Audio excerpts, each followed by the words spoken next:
jutro, dobar dan, dobro veče, dragi moji. Ovde sa vama ponovo Filmadžija. Da, tako je vaš domaćin Filmadžija.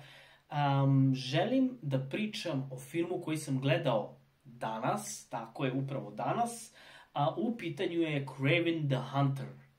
Znači, Kraven je jedan lik koji u stvari dolazi iz poznatog stripa o Spider-Manu. Da, tako je, to je Spider-Manov protivnik, ali Sony Entertainment, koji u stvari drži još uvijek pravo na Spider-Mana i na njegove karaktere, jel tako,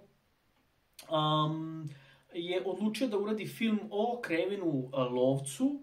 Inače, Kraven lovac, ovako ide priča njegova, je bio zaljubljen i sa tom nekom ženom, on je išao u savane, u divljinu, da ispituje životinje i šta ti ja znam, tako dalje, tako dalje. Međutim, desi se da ga napadne lav i on dobije od te njegove devojke, pošto ona je neki šaman, bavi se nekom vudu magijom i šta ja znam, daje mu neki napitak od kojeg on u stvari dobije snagu i bude brz kao životinje, bude sve i svašta. Međutim, Sony je odlučio, u saradnji sa Marvel Entertainment, da promeni njegovu priču i da uopšte ne spomenu Spider-Mana, iako ima jedan mali tip na Spider-Mana, ali to ćemo pokazati kasnije malo. U svakom slučaju, film kao film traje 2 sata, priču su jako izdužili, njegov karakter su, pa nekako su ga ukomplikovali, a treba da bude mnogo prostiji i mislim da su jednostavno ubacili neke glumce samo da bi ih imali u filmu, kao što su, na primer, Russell Crowe. Izvanredan glumac, ali mislim da nije bilo potrebe ubacivati tog karaktera, to je njegovog oca, Kravenovog oca, u filmu za kojeg u stvari mi ni ne znam, u stripovima. Ali ono što su isto uradili jeste da su ubacili nikog drugog nego do Nosoroga ili ti Rhino, još jedan protivnik Spider-Manov koji uopšte nije morao da bude u filmu i kojeg su ubili u filmu. Slušaj, od 5 zvezdica 2, definitivno 2. Ovaj film možete da preskočite, neće biti povezani sa jednim Marvelovim filmom, a i ako bude bio, nije uopšte bitno, ništa nećete propustiti, neće biti ono kao ako se on pojavi u nekom Spider-Manom delu filma, kao, čekaj, a ko je on? Nije vam bitno uopšte ko je on, bitno je da znate se zove Kraven i da je lovac i da ima neke moći. Kako je dobio te moći, verujte mi da uopšte nije toliko bitno, jer su od ovog karaktera napravili nešto, ne znam šta su napravili. Ja sam razočaran. Mislim, nije me dovoljno oduševio. Ja sam očekivao mnogo više. Mnogo više.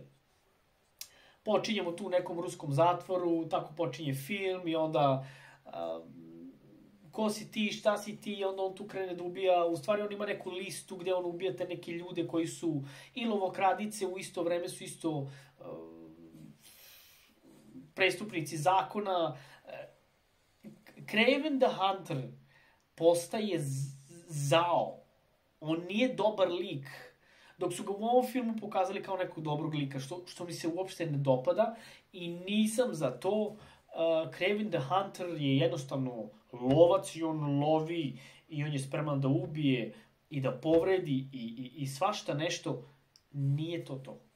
Nije to to, ne sviđa mi se, ne dopada mi se. Ima dobrih scena, ali to ne drži film. Tako da, čak i ono rvanje sa nekim planinskim tigrom je tako loše bilo urađeno. Mnogo stvari je bilo loše urađeno. To kako on ubija ljude je isto loše urađeno. Koreografija je mogla biti mnogo bolja.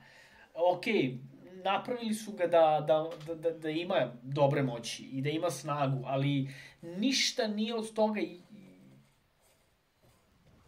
tehnički pokazano kako treba da bude.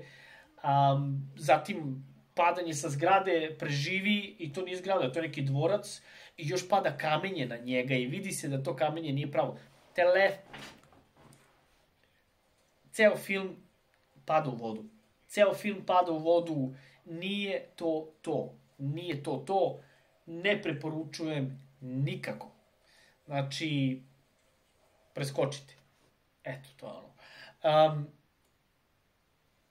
Da ste mi živi i zdravi, Bog vam dao sreće i zdravlja, bacite like, bacite subscribe, subscribeujte, nemojte da me preskočite. U svakom slučaju, želim da šerujete ovaj video ili me barem tagujte negde. Što vas više bude bilo, to ću se ja više potruditi da imam i Instagram i TikTok samo za Filmadžiju, pa ćemo moći o tome malo više. Uskoro se spremaju live-ovi gde ćemo moći da pričamo u live-u realno o filmovima, eventualno nekim serijama, povezat ćemo se na nekim stvarima. Eto, to je ono što mogu da vam obećam. U svakom slučaju, kao što sam rekao, bacite like, bacite subscribe, šerujte moje videe, ispratite me, znači definitivno, obavezno subscribe, kako bi ja mogao sve više i više epizode da radim, jer onda znam da imam za koga da radim to, jel? Tako da, peace out, laku noć, živi bili, doviđenja.